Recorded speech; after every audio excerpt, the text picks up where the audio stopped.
Bom dia a todos e a todas que nos acompanham nesse ciclo de debates públicos realizado pela Câmara dos Deputados, uma promoção da Secretaria de Comunicação, da Secretaria de Mídia, Interação e Participação Social, da Frente Parlamentar em Defesa da Cidadania e Economia Digital, da Frente Parlamentar em Defesa dos Direitos Humanos e da Democratização dos Meios de Comunicação.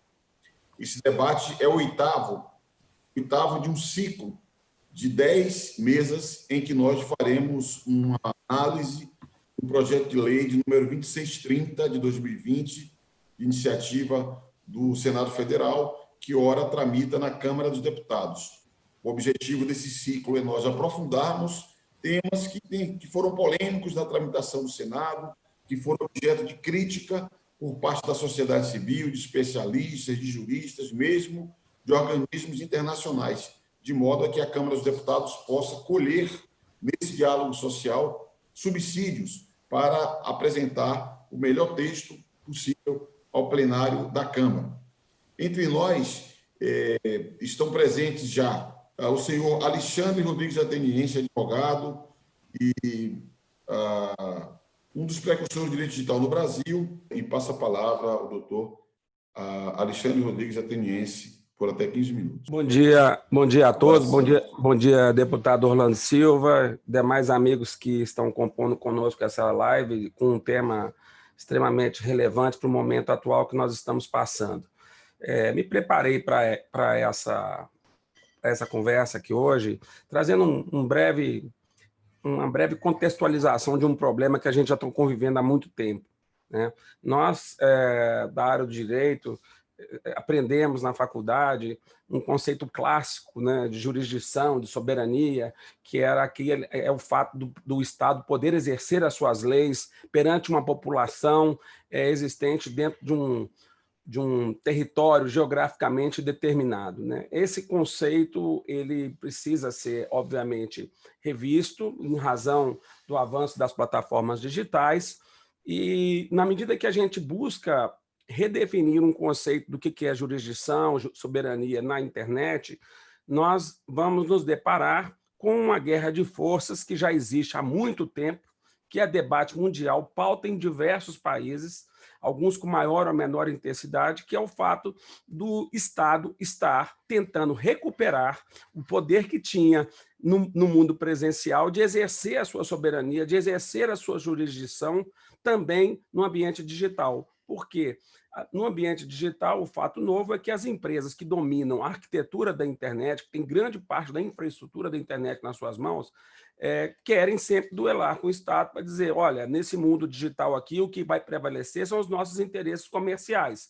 Essa sua lei, essas suas leis, suas soberanias, ok, aplique com mais liberdade, com mais intensidade no mundo presencial, que aqui no digital, como nós temos a força, nós vamos sempre tentar mitigar os efeitos das decisões judiciais, da própria lei que foi criada, para que sempre possa, na medida dessa guerra de forças acontecer, prevalecer os nossos interesses comerciais.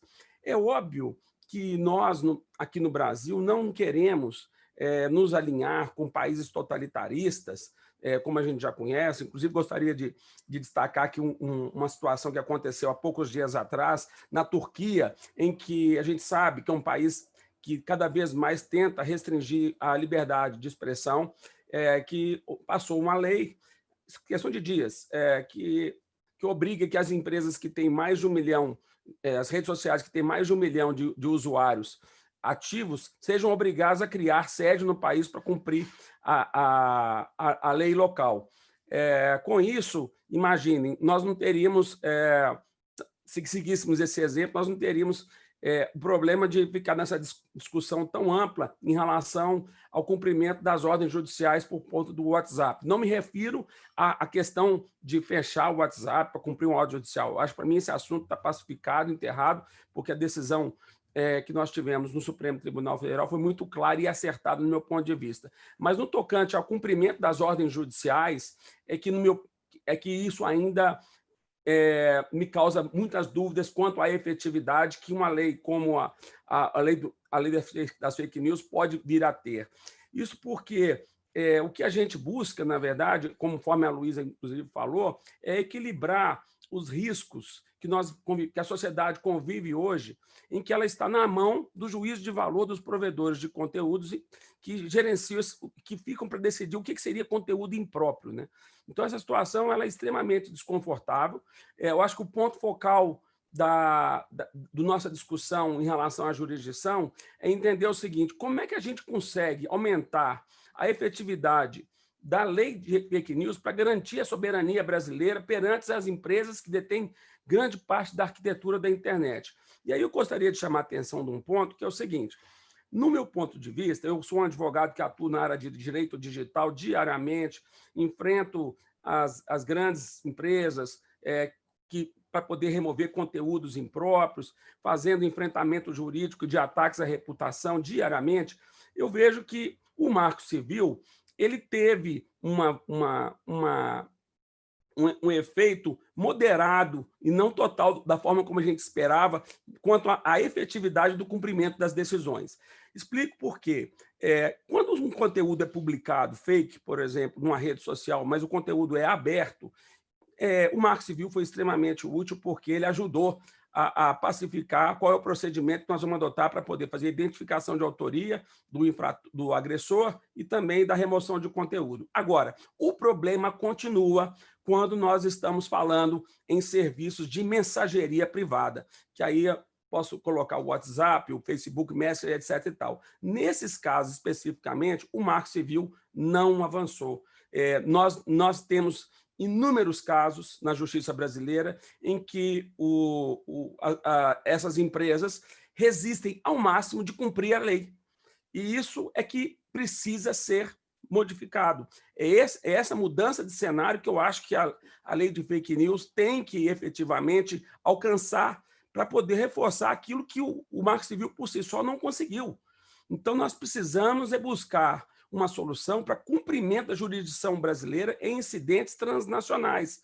Porque se nós tínhamos um artigo do Marco Civil que diz que quando a empresa é estrangeira e tem sede de representação no Brasil do mesmo grupo econômico, isso não foi suficiente, por exemplo, para o Facebook cumprir as ordens que foram emanadas para o WhatsApp.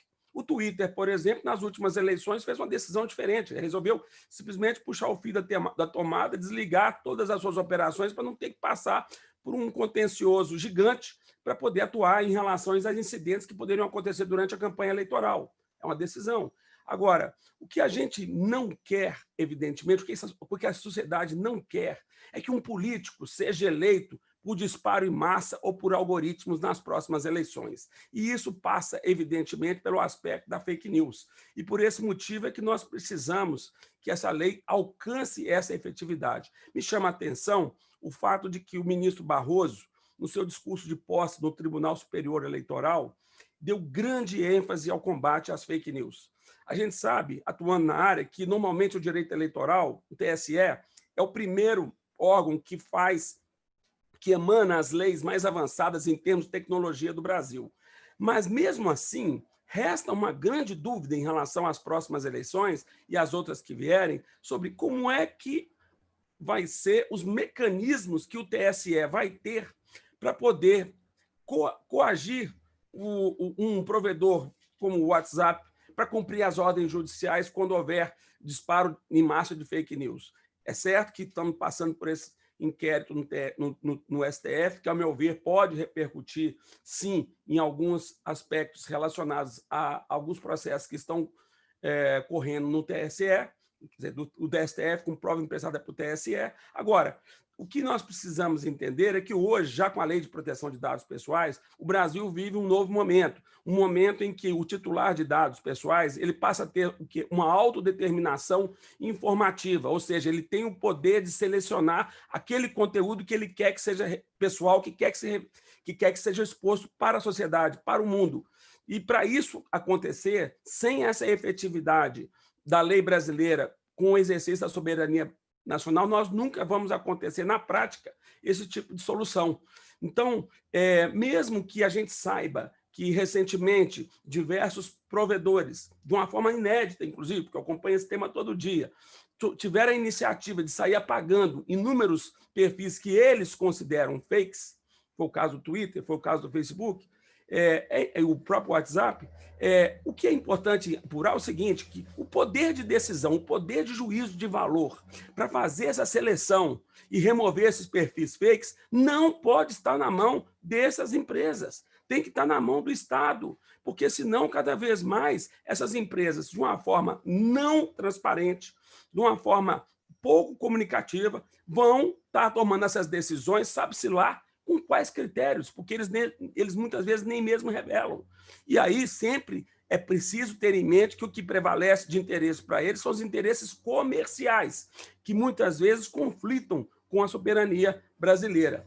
Portanto, deputado e prezados amigos que estão me assistindo, eu acho que o que mais precisamos nessa lei de fake news é focar na busca da efetividade da jurisdição e soberania do Estado brasileiro nas plataformas digitais. O Estado está em desvantagem em relação ao poder decisório das grandes empresas que dominam a estrutura da internet, e essa situação precisa ser equilibrada. Se não for equilibrada, certamente nós vamos continuar a ter leis, decisões, debates, mas com muito pouca efetividade. Esse é o meu ponto de vista. Muito obrigado. Então, nesse instante, teria a palavra o doutor Alexandre Teniense. Bom, comentando as perguntas que foram feitas, eu queria fazer alguns destaques. Esse assunto relacionado a como combater o conteúdo impróprio online é pauta mundial. Eu havia me olvidado de mencionar o fato de que, não em relação a fake news, mas ao discurso de ódio, né? A França aprovou, agora em maio, uma legislação que, inclusive, foi alvo de decisão contrária no Tribunal da Alta Corte Francesa no início de mês de junho, fazendo com que os grandes provedores da internet tivessem 24 horas para poder remover conteúdos manifestamente ilícitos, como discurso de ódio, pedofilia, esse tipo de coisa. A Alemanha, já no início do ano, também já tinha adotado legislação semelhante para poder tentar criar um mecanismo mais eficiente para poder fazer essa remoção. Nesses dois casos, nós não estamos falando de fake news, nós estamos falando de discurso de ódio, pedofilia, ou, como diz o próprio texto alemão, conteúdos manifestamente ilícitos. É um conceito amplo, sem dúvida alguma, mas, de qualquer forma, serve para poder causar orientação inequívoca de que é um conteúdo que precisa ser removido. A fake news vai muito além disso. Existem situações que é bom que a gente se diga que, na época romântica da internet, né, a gente via informações sobre situações bizarras que eram notoriamente conhecidas, dava para poder desconfiar quanto à veracidade do conteúdo que era tratado, etc. e tal. Mas agora, recentemente, sobretudo depois que a gente viu os escândalos aí da Cambridge Analytica na eleição do Trump, e também no Brexit, e agora sobre esses processos de investigação que estão em curso no Brasil, nós entendemos que a disseminação de fake news é complexa, envolve muito dinheiro. Então, não é algo que, evidentemente, para poder alcançar os resultados desejados, se faça de uma maneira amadora. Muito pelo contrário, isso se faz com muito profissionalismo. E, evidentemente, como eu já disse anteriormente, a gente não quer que nenhum político ou nenhuma causa seja decidida a exemplo do que tendenciosamente forçou o entendimento ou teve sua parcela de contribuição tanto nos Estados Unidos quanto na Inglaterra. Então, nós temos que encontrar mecanismos para poder fazer com que essas situações sistêmicas não prevaleçam em relação às manifestações genuínas dos cidadãos brasileiros, da sociedade brasileira. Então, é por isso que nós estamos vendo hoje uma pauta mundial para tentar equilibrar essa guerra de forças. Então, não há propriedade nenhuma, no meu ponto de vista, de avançarmos em criar mecanismos mais efetivos para poder solucionar de forma mais breve abusos, seja através de uma disseminação orquestrada de fake news, como também de outros tipos de conteúdo impróprio, a exemplo do que já está acontecendo em outros países. o próprio Reino Unido também já está trabalhando nesse texto, e já existem, inclusive, diretrizes nos Estados Unidos para poder fazer restrições à publicação, vamos dizer assim, sem nenhum tipo de restrição nas plataformas digitais. Esse é o panorama do mundo hoje, ou seja, tentar reequilibrar essa guerra de forças através de mecanismos que sejam mais eficientes, porque aqueles que a gente já conhece, como bem disse um participante aí do nosso debate, são extremamente burocráticos para poder solucionar esse tipo de controvérsia, o que não significa dizer que também essas controvérsias não possam ser combatidas, não possam ser, vamos dizer assim, ter as suas ferramentas próprias para poder lidar com esse tipo de situação. Como advogado especialista em direito digital, lidando com esse assunto já há mais de 30 anos, eu queria dizer o seguinte, é que a gente aprende uma coisa ao longo do tempo. Quanto mais rápida for a reação, mais exitosa será a possibilidade de você conseguir menor dano para a pessoa envolvida numa fake news, num discurso de ódio, numa ofensa, o que for. Então, cabe ao Estado buscar soluções para que efetivamente possa dispor ao cidadão vítima de fake news algum tipo de mecanismo para poder reagir em relação a isso, ou ainda que seja ter uma averiguação mais rápida, se por acaso isso está sendo feito de uma forma coordenada, complexa, com alto investimento, para que ela possa defender uma determinada causa que não está sendo efetivamente conduzida de forma orgânica, ou seja, por pessoas sentadas no teclado, fazendo com que possam prevalecer a manifestação dos seus interesses. É essa a minha preocupação maior que eu pude tentar dar o destaque em relação à minha fala durante o nosso evento. Mais uma vez, eu gostaria de agradecer ao deputado Orlando Silva e a todos os parlamentares e amigos que estão aqui conosco nesse debate tão profícuo e que certamente ainda haverá de ter grandes desdobramentos. Muito obrigado.